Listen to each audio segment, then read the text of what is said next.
E aí, pessoal, tudo bem? SV tá on no ar. Então, hoje eu tenho uma convidada aqui muito especial. Olha, o assunto, eu acho que interessa muita gente aí. A gente vai falar sobre empresas familiares, sucessão familiar no negócio. Eu queria que ela se apresentasse aqui pra gente. Tudo bem, Cláudia? Tudo bom, Dani? Prazer enorme estar aqui. Eu que agradeço a sua presença. Fala um pouquinho, se apresenta aí pro pessoal. Eu sou Cláudia Colnago, trabalho com desenvolvimento humano há 20 anos. E desses 20, 12 com desenvolvimento de sucessores, desenvolvimento de segunda, terceira geração. Tem alguns clientes que já estão em quarta, quinta geração. Então, dependendo da demanda, dependendo do que eles precisam, existe todo um planejamento, né? Seja para assumir realmente o negócio da família, ter uma posição, pode ser o sucessor mesmo, ou ter uma outra posição na família, ou não. Isso depende das opções. Você tem percebido, Cláudia, que as empresas de origem familiares, no varejo, pessoal, no setor supermercado, nós temos muitas empresas. Eu diria que no estado de São Paulo, 60% das empresas são de origem familiar. As empresas têm essa preocupação? Tem existido isso por parte das empresas familiares? Essa questão da sucessão, o que vai acontecer com o meu negócio, quando o fundador às vezes se afastar, quem é que vai tocar, como é que vai ser o futuro? Você tem percebido? Sim, mas cada caso é um caso. Uhum. Alguém da família pode ter tido um contato com governança familiar, pode ser um evento, pode ser um curso, ou alguém conhecido que a família já está, né, implementando a governança, e essa pessoa tende a levar o assunto para casa. Tá. Mas normalmente é uma iniciativa de uma pessoa e não necessariamente isso acontece imediatamente. Eu estou me lembrando de um caso que foram 5 anos para esse membro conseguir influenciar os tios, porque já estavam na terceira geração, segunda, terceira geração, para influenciar, os pais e os tios, né, para começar o trabalho. Porque ele já era a terceira geração, no caso, né? Isso, nesse caso, sim. E essa necessidade, Cláudia, não nasce do dono, né? Muitas vezes de quem fundou o negócio, né? É muito comum começar pela governança corporativa. Num primeiro momento, o olhar para o negócio tem trazido cada vez mais uma necessidade de organizar a empresa. Então, a governança corporativa organiza, né, coloca regras. E isso é importante também para a perenidade da empresa. Né? Não é só a governança familiar, mas a governança corporativa também é. E muitas vezes começa pela formação de um conselho consultivo. Tá. Depois, pode ser que quem começou com conselho consultivo na empresa começa também a olhar para a governança familiar.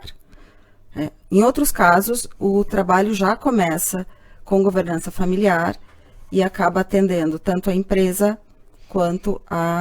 tanto a família quanto a empresa. Processo contrário. Geralmente são os... Cada caso é um caso. Entendi. O que nós que trabalhamos com governança familiar vemos o que importa é começar. Esse momento de conscientização, de entender que tipo de programa vai ser necessário, que tipo de iniciativa vai ser necessário para poder organizar as coisas. Seria a minha pergunta, né? Para uma empresa que deseja fazer esse processo, não começou ainda. Como fazer? Qual é o chute inicial aí? Programa de governança familiar. Implementação de governança familiar. Falando de governança familiar. Nós temos que pensar que é família. E eu sempre falo que a partir do momento que o fundador ele começa uma empresa, então nasce ali uma empresa familiar e também nasce uma família empresária. Depende também do momento da família. Então, por exemplo, se o fundador tem filhos e esses filhos são pequenos, muitas vezes ele fala assim, não precisa agora. Quanto antes começar, melhor. Mesmo com os filhos pequenos? Pelo menos para ele entendendo o que é que ele vai precisar fazer depois. Por exemplo, o início normalmente se dá fazendo um levantamento com a família dos valores. O que é valor para essa família? Quais são os hábitos dessa família? Porque, normalmente, o valor da família é o valor da empresa. Né? Isso é muito vívido. Quando você conhece a família e daí vai olhar para a empresa, a cultura da empresa é a cultura da família. Entendi. Tá? Então, a partir disso, nós vamos definir alguns acordos, protocolos que vão organizar. Então, por exemplo, o protocolo familiar, ele vai definir qual é o perfil das pessoas que vão trabalhar na empresa. E o que esse sucessor ou esse membro da família vai ter que saber. E membro de qualquer parte, assim, da família, pode ser um tio, pode ser um primo, não precisa ser só filho. Então, daí depende do tamanho da família. E, por exemplo, considerando uma segunda geração, filhos, tá. E daí, depois, uma terceira geração, netos. Então, depende do tamanho da família. Né? E também existem algumas regras sobre os cônjuges trabalharem ou não na empresa da família. Tá. Qual que é o papel do cônjuge na família, né? De repente em conselho de família, nas comissões que tem dentro das famílias. Tá? Então tudo depende muito da característica da família, do tamanho. Cada trabalho é um trabalho, né, Cláudia? Cada trabalho, cada empresa, então, é um processo. Cada empresa é um processo, cada família é um processo, considerando o que a família quer, deseja e qual é o momento dela. Porque o respeito ao que a família quer também tem que ser levado em conta. Né? O papel de quem vai orientar é dizer tudo que pode ser feito. Mas, às vezes, por exemplo, um acordo pode levar até 1 ano. Então, são reuniões, são conversas. Né, são conversas em grupo, são conversas individuais. Nossa, imagino. Até poder realmente decidir, e esse acordo ser um acordo formal, e daí a família chama advogado. Isso que eu ia perguntar, porque imagino que seja muitas conversas, reuniões, definiu. Aí vai para a formalização, né? É feito um contrato, é isso? Com advogado, tudo isso já pensando então na segunda, na terceira, é isso? É isso. Olha, tudo colocado. E esse contrato pode ser, lógico, revisitado dependendo das mudanças, dos desejos porque às vezes o filho é pequeno, aquilo que você falou. Às vezes o filho mais velho não vai querer. Pode acontecer isso? Dele não querer depois fazer parte da empresa? Pode. E o que ele fala? Não, aqui tá dizendo que eu vou assumir, mas eu não vou. Mas isso não fica tão claro. Isso não. Essas questões não entra. Pode entrar de forma genérica, mas não exatamente com nome, sabe, momento, etc. Porque a vida é muito dinâmica, né? Não dá para prever tudo. E vocês têm observado, no caso de segunda geração, principalmente a segunda geração dos filhos, assim, eles estão interessados, de uma forma geral, em assumir os negócios da família, ou cada um procurando mais seu caminho? Depende. Depende do perfil, depende muito também, e essa é uma das importâncias de governança familiar, da relação que a pessoa tem com a empresa. Tá. Existem famílias já com governança estruturada e madura que têm programas de desenvolvimento para os membros a partir de 2 anos. Nossa, mas... Para quê? Para ter contato com os primos. Família tem intimidade. Agora, se você não encontra as pessoas da família, você não vai ter intimidade. Sim. E uma coisa é quando você está lidando com irmãos. Tá? Então, uma sociedade de irmãos acaba sendo mais fácil. Porque você tem muitos filhos ali, né? Primos, né? São vários membros de cada... Irmãos, porque irmãos vêm do mesmo núcleo. Né? Então, tiveram a mesma educação, etc. Tá. Quando esses irmãos, eles casam e têm filhos, essa terceira geração é um consórcio de primos. Nossa, entendi. E para a família, para a empresa permanecer assim, dentro, para essa família ser uma empresa empresária, ser uma família empresária, desculpa, e ter todos os processos, o ideal é que essa família também viva a empresa de alguma forma e viva a família. Nossa. Então, esse desenvolvimento começa, não são todas as famílias, tá? Mas eu conheço família que começa bem pequeno. E como é que a família se aproxima as pessoas da empresa? Conhecendo a empresa. Quando você fala conhecer, eles vão lá. Imagina como é que funciona isso. Você leva até esse pequenininho mesmo, vai lá na empresa, frequenta. Mas não... Existem momentos específicos para isso. Tá? Uhum. Estou pensando aqui em algumas famílias que fazem isso. Tá. Né? Uhum. Então, existem momentos específicos. Porque esse desenvolvimento das pessoas, dos membros da família, ele vai permeando a vida toda. Dependendo do momento de cada um, há necessidade de um olhar ou outro para a governança da família e saber que tipo de iniciativa vai ter. Nossa. Uhum. Mas, sim, eles vão até a empresa. E olha, por exemplo, eu conheço uma pessoa que é de família supermercadista. É um supermercado pequeno, no interior de São Paulo, e hoje ela tem 32 anos, mas ela me contou que quando ela era pequena, 10, 12 anos, adolescente, ela ia para o supermercado aos finais de semana e nas férias para receber os clientes. Então, ela conta que o fato de eu ter muita facilidade com as pessoas, no relacionamento com as pessoas, também se deve ao fato de eu ser ali uma recepcionista para tratar os clientes bem. Entendi. Então, o vínculo dessa pessoa com a empresa é muito diferente do que se ela nunca tivesse ido e vivenciado ali no dia a dia. E tem um tempo para essa governança familiar acontecer, para todo esse processo? Ele é o tempo todo? Você sempre acompanha, porque nem já... fez as reuniões, já definiu, já formalizou em contrato. Esse trabalho persiste, permanece? Como é que... Para sempre. Você tá... Que nem, os seus clientes são clientes por muito tempo, então. Eles não... Porque para iniciar o processo, é importante você ter alguém que ajude, que apoie. Depois, você fala alguém... Algum consultor. Uma pessoa como você, por exemplo. Tem muitos consultores bons no mercado. Que bom. Tá. Então, existe no Brasil hoje, comparação com o que tem no mundo? Vou te falar um pouquinho do cenário mundial, por exemplo. Quando a gente sai do Brasil, Estados Unidos ou a própria Europa, como é que você vê hoje governança familiar aqui no Brasil? Eu imagino que a gente não esteja talvez tão avançado, não sei, né? Ou já estamos? Como é que é?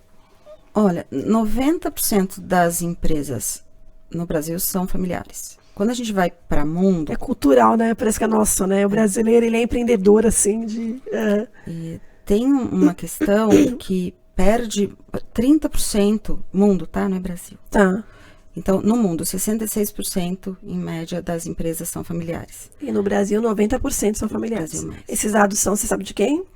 90% IBGE. 66% é a FBN Internacional, que é o Family Business Network, que é uma associação global de famílias empresárias. Ô, Cláudia, acho que a Cláudia falou, era professora do IBGC, né, Cláudia? Você falou? Eu não sei se a gente, só para reforçar, que eu acho que aqui no Brasil é um dos institutos mais, assim, realmente com propriedade, né?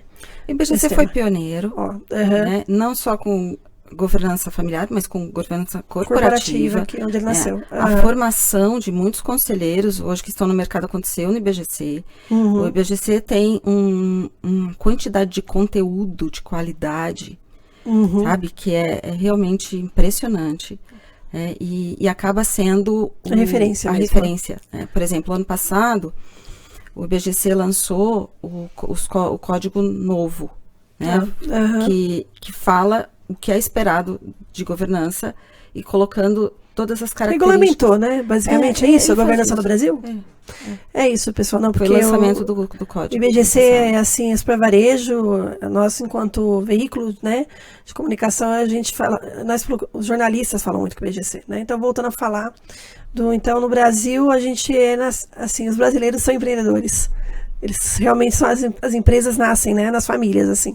Então, mas a gente já evoluiu, então, naturalmente, aqui, com essa questão. Com relação à governança. Sim, isso. Nos últimos anos, isso melhorou muito. Existe um olhar mais comum. Assim, antigamente, a sensação que eu tinha era que governança era para grandes empresas. Sim, empresas de capital aberto, e daí com o conselho de administração e com os comitês de desenvolvimento, conselho fiscal, etc. Hoje, e eu fico bem feliz com isso, Governança é para qualquer empresa, não importa o tamanho, não importa o segmento, não importa a idade. Que bom. E com certeza o IBGC é um precursor disso. E tem muita atualização. Voltando a falar do varejo, né? No nosso canal a gente fala muito com o supermercado, óbvio. Quando você volta para o varejo, falando do varejo de uma forma mais ampla, né? Você pode citar alguns setores no Brasil onde a governança familiar já está mais evoluída dentro das empresas, ou a gente não tem uma segmentação? Não tenho esse número. Não tenho. Eu estou pensando nos eventos de governança, né? Familiar e corporativa. Então, eu vejo uma movimentação em todos os segmentos. Tá. E vejo Isso é bom. Com empresas que são menores, mais jovens, e também vejo com grandes empresas, famílias empresárias do agro, por exemplo. Nossa, que é um setor poderosíssimo. Mas é um movimento contínuo, né? Governança não tem fim.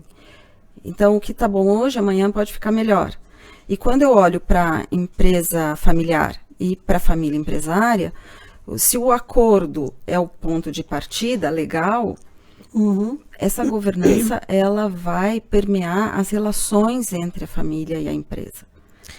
E eu percebo que as duas caminham juntas. Sim. Governança familiar, não dá para fazer uma sem fazer a outra, né? Pelo que eu percebi. A corporativa você consegue fazer sendo sempre um ponto de partida. Né? E depois entrando a governança familiar. Tá. Se começa por governança familiar, naturalmente, né, até pela conscientização, a tendência é que pelo menos um conselho consultivo seja organizado na empresa. Entendi. Voltando para sua experiência de campo, assim, eu imagino quais as dificuldades que você encontra. Você pode lembrar de situações, quando você vai iniciar um trabalho, né? Sucessão numa empresa. Imagino que muita gente, eu acho que, nossa, são vários perfis, né? Muita gente confortável, muita gente não acreditando. O que você sente que é a maior dificuldade no momento de começar um processo aí? Quando tem a governança já estruturada, o programa de sucessão, né, o planejamento da sucessão, ele acontece com o tempo. Naturalmente. Sempre há, pelo menos, sempre acho que é uma palavra forte, mas é muito comum acontecer uma certa resistência do fundador. Porque ele fundou a empresa. E é difícil mesmo para ele sair dali. E tem uma outra questão também que... Passar o bastão, né? A gente não pensa na finitude no dia a dia. Claro. Isso assusta, né? Na verdade, né? Digamos que é um assunto que ninguém quer pensar. Não, hoje, como é que eu não estaria aqui? Claro que eu estaria aqui, sempre. E aí o grande problema de não ter um planejamento sucessório é quando a pessoa pode passar por uma doença. Você nunca sabe o que pode acontecer, né? Ou pode falecer de uma maneira repentina. E hoje em dia até jovens, né? Você nunca sabe o que pode acontecer.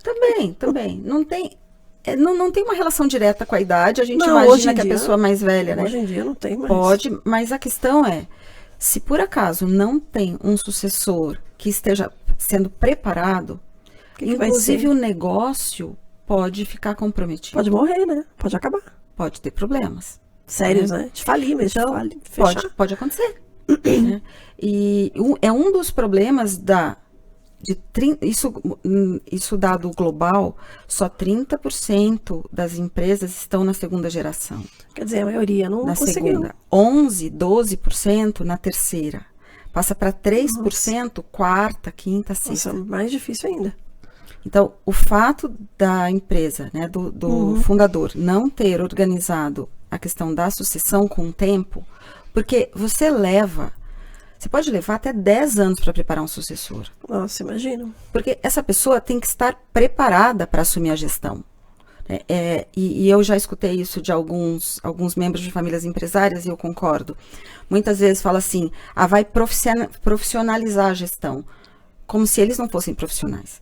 Né? E eles são profissionais e eles são, assim, a princípio, muito bem preparados. Só que eles precisam de tempo para isso. Então, dependendo do protocolo, Dani, a família vai definir quais universidades a pessoa vai vai cursar. Toda a parte educacional, tudo, sim, né? É uma jornada. De línguas, é uma jornada, exatamente. Vivências pessoais também, né? Então, tem uma questão ainda acadêmica sobre a pós-graduação.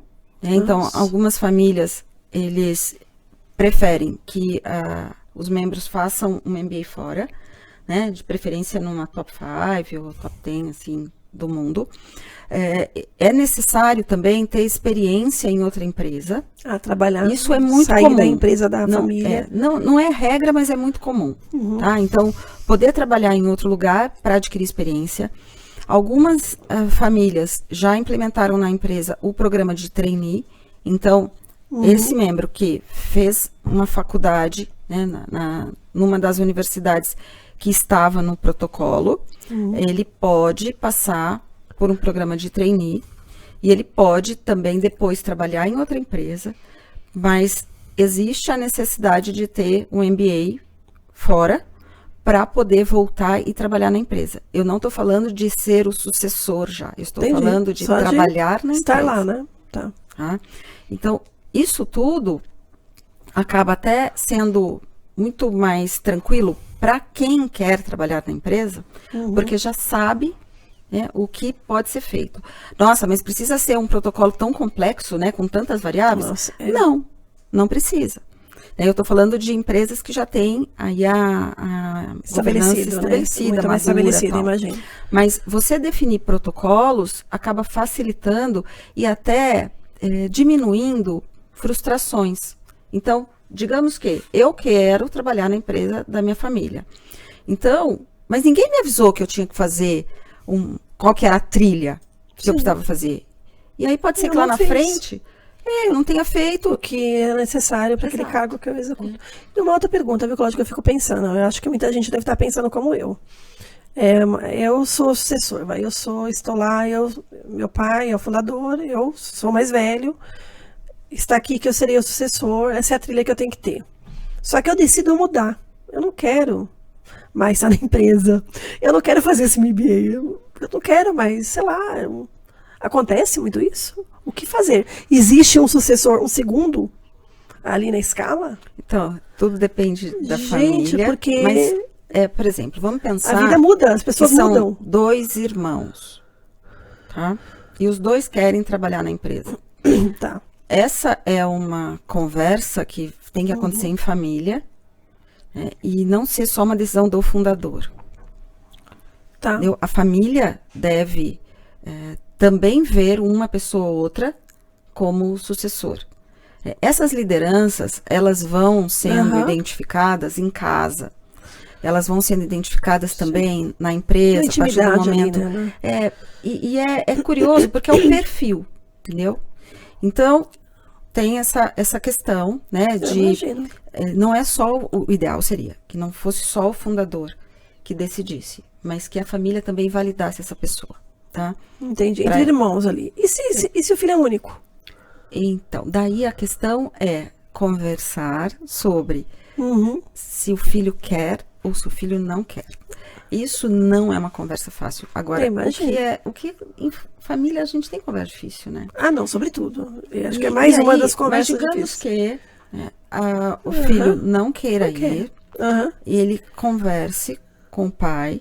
Quero seguir outro caminho, pai, não quero assumir. Não... A solução é executivo de trazer um executivo de mercado. Foi o que eu pensei. Não, porque a gente faz muitas matérias para varejo, tanto no portal ou na própria revista, com esse foco. Então, o executivo de mercado, ele entra nessas questões principalmente, né? Porque quem é que vai assumir ali? Não tem porquê você colocar a empresa em risco, né? O patrimônio da família em risco também, dependendo desse momento da empresa, colocando uma pessoa que não quer e aí, uma pessoa que não está preparada. Às vezes a pessoa quer, mas não está preparada. Então, entra no mesmo critério. A gente tem que pensar em perenidade do negócio, né? E aí faz parte da perenidade você colocar alguém que tenha competências comportamentais e técnicas para isso. E poder dar continuidade, né? Considerando também que essa pessoa ela vai ter um estilo de gestão que pode ser diferente, mas que o fundador ele vai estar próximo. Ele pode estar desenvolver atividades e ele pode também ter um papel no conselho da empresa, muito comum. Geralmente ele vai para o conselho, né, Cláudia? O fundador, o que eles fazem geralmente é você pegar essa pessoa afinal, ela criou tudo aquilo, ela tem que o que ela tem a dizer sempre vai ser relevante, né? A imagem do fundador é muito forte, não só nas empresas, como nas famílias. No setor de supermercado isso é muito comum, você vê, né, vários fundadores, eles estão ali no conselho, né? Isso. E participando ali. E por isso que tem que ser um processo que pode demorar, mas tem que ser um processo para os dois, né? Eu acho que o começo é um pouco mais complicado, talvez, né, Cláudia? Acho que o começo mas quando você já está a empresa que já está ali, eu acho que vai se encontrando, né?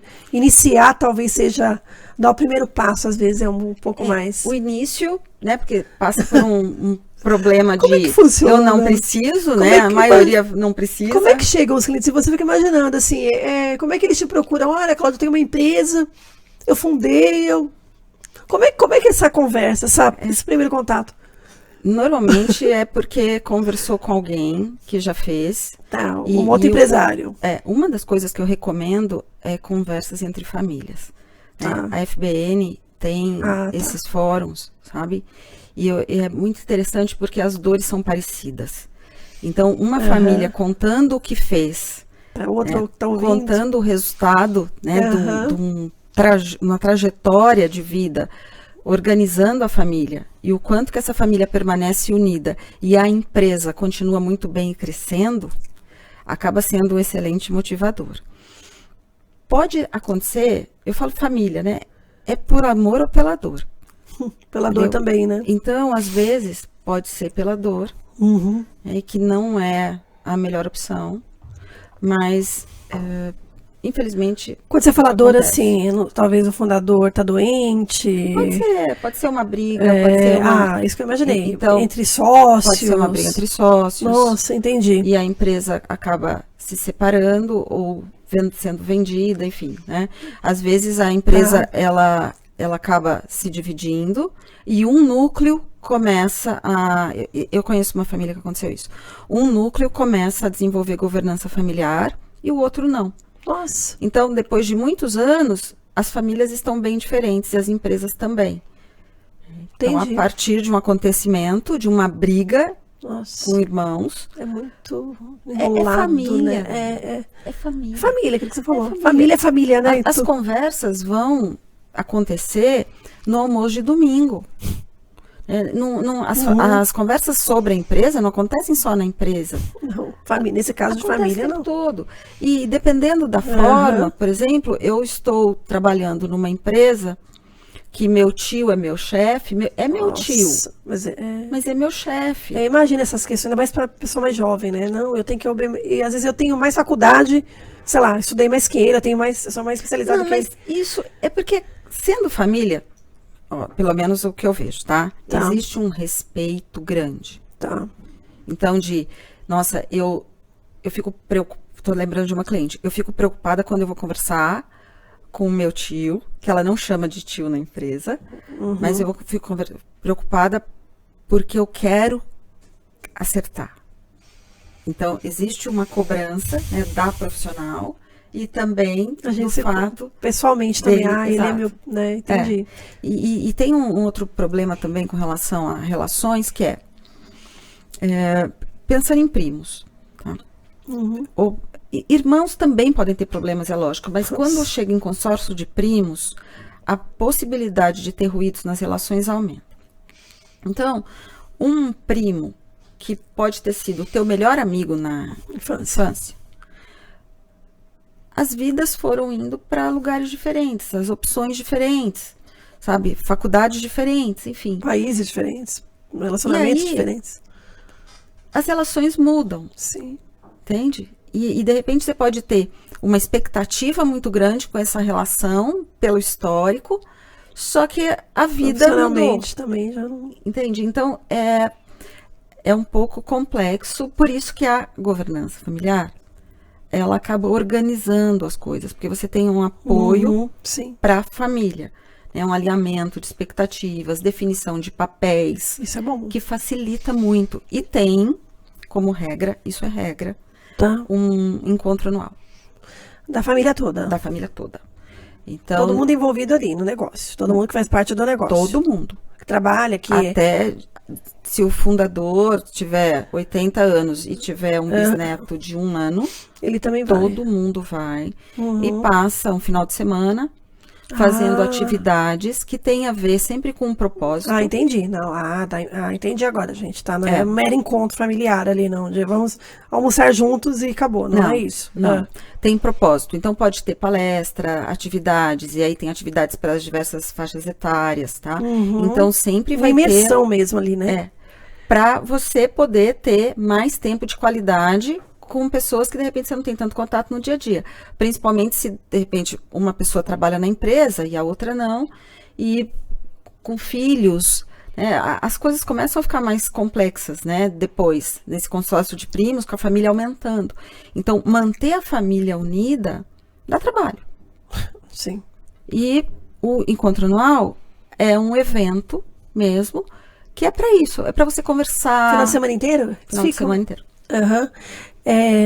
Você lembra de alguma etapa, um case, a gente não vai dizer nomes, claro, de famílias envolvidas no processo, onde houve muita decepção em relação a alguém que eles esperavam, ou alguma alegria, não, poxa, ele está conseguindo, ou algum ganho, assim, alguma coisa nesse sentido, não, já apostava tanto que ele ia assumir e ele não vai, meu filho mais velho, você lembra de algum case assim?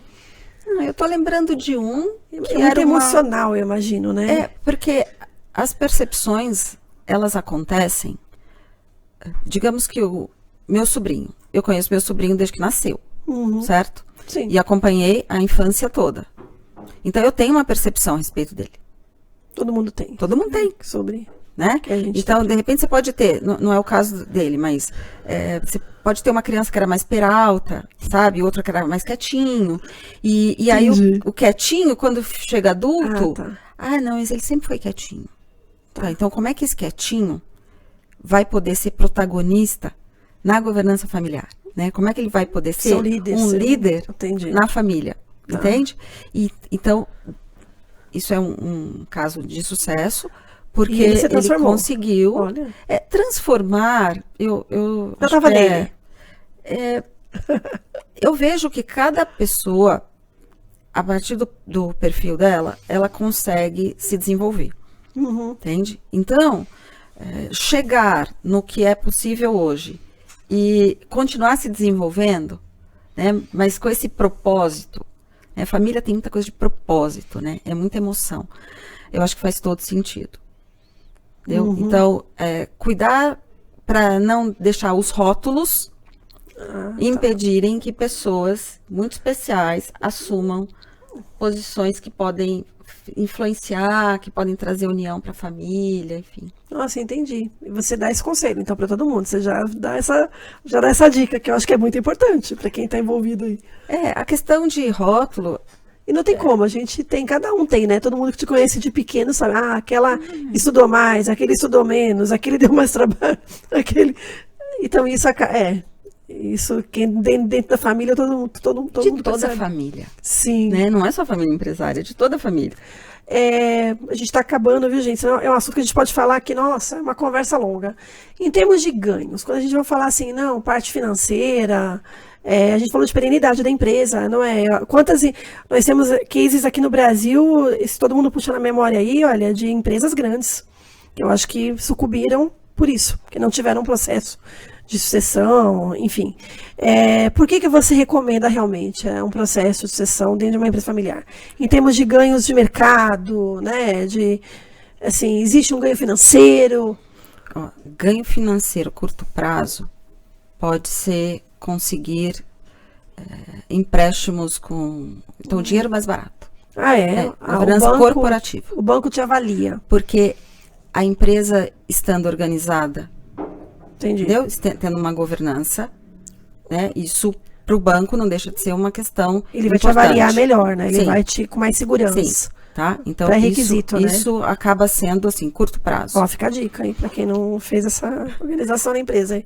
A questão é que, não necessariamente, ao longo do tempo, a empresa, a família, escolhe que os familiares continuem na empresa. Então, você me falou, né, sobre grandes empresas, e eu pensei em uma que os familiares estão no conselho, então, são várias empresas, os familiares estão nos conselhos das empresas, mas a opção foi, independente deles terem preparação ou não, porque tem um detalhe, para ser conselheiro, você também tem que ter preparação. Não é só fazer um curso de formação de conselheiro, mas você tem que saber de finanças. Não você sabia. Tem que saber. Para mim, acho que muita gente talvez acredite que passava um curso ali de conselheiro, que muita gente às vezes faz e não. Só o curso mostra a base. Tá. Mas depois existem muitos cursos e pós-graduação. Tem que ser finanças ou pode ser uma outra área? Tem que ser finanças. Olha, a maioria das pessoas que eu estou me lembrando agora, de famílias empresárias que acabaram indo para a área financeira, tá? Mas existem outras pessoas, e depende do momento da empresa também. Então, digamos que esteja acontecendo uma transformação cultural, não necessariamente vai ser essa pessoa de finanças. Pode ser que uma outra, que pode ser familiar ou não, entende? Entendi. Mas aí não tem relação direta com ser familiar. Mas tudo vai depender das opções da empresa. Então, existem empresas que optaram por não ter na gestão membros da família. E aí eles continuam sendo acionistas, tendo um papel em conselho, mas eles não têm um prolabore. Eles acabam recebendo os dividendos. E tudo isso também tem que estar acordado. Nossa, para não ter ruído. Entendi. Porque tem muitas expectativas diferentes e não dá para atender a expectativa de todo mundo. Imagina, Cláudia, quanto maior a família, né, envolvida. A família cresce. E tem um outro detalhe, tá? Que a governança familiar também colabora. A família cresce normalmente mais rápido do que a empresa, principalmente com relação à parte financeira. Então, isso é importante. Imagina uma família que vai crescendo em PG, tá? Depender exclusivamente da empresa. Nossa. Então, também existe um movimento, né, dos familiares para empreender, para poder não ficar dependente e conseguir ter, enfim, fazer o seu próprio negócio. Que eu acho bom, né? Então é isso, gente. Obrigada, Cláudia.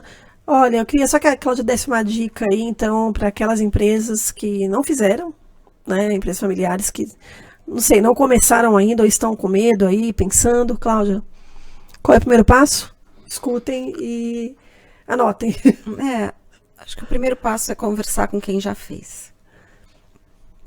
E se não tiver ninguém que vocês conheçam de uma família empresária, pode conversar com alguém que trabalha com governança familiar que vai orientar. Fazer sozinha não dá, né, Cláudia? Fazer esse processo aí sozinho é muito melhor, porque vão aparecer algumas conversas um pouco mais difíceis, e é sempre importante você ter alguém orientando, mediando, e alguém também que vai otimizar o processo. Otimizar o processo respeitando o tempo da família, é lógico. Sempre. Né? Mas sabendo as etapas e sabendo qual que é a melhor alternativa para aquela família. Entendi, porque afinal cada família é um processo, né? Cada empresa é um processo, né? Então tá, Cláudia, obrigada pela tua presença. Quem quiser falar com você, entra no site do IBGC. Onde você tá? Você tá no LinkedIn? LinkedIn é a rede que eu uso. Qual que é o teu contato lá? Pode me acionar por lá, é Cláudia Colnago. Só jogar, né, na busca lá. Entra. Posso colocar o e-mail? Pode. O e-mail é claudia@verbare.com.br. Porque às vezes alguém quer tirar alguma dúvida com você, quer conversar mais sobre o assunto. É isso, gente. E espero que vocês tenham gostado do tema. Eu acho que é um assunto que interessa muita gente. Teremos outras conversas, provavelmente, viu, Cláudia, em outras oportunidades, tá? É um prazer. E eu espero te receber aqui, tá bom? Numa próxima oportunidade. Até, gente. Até a próxima. Obrigada.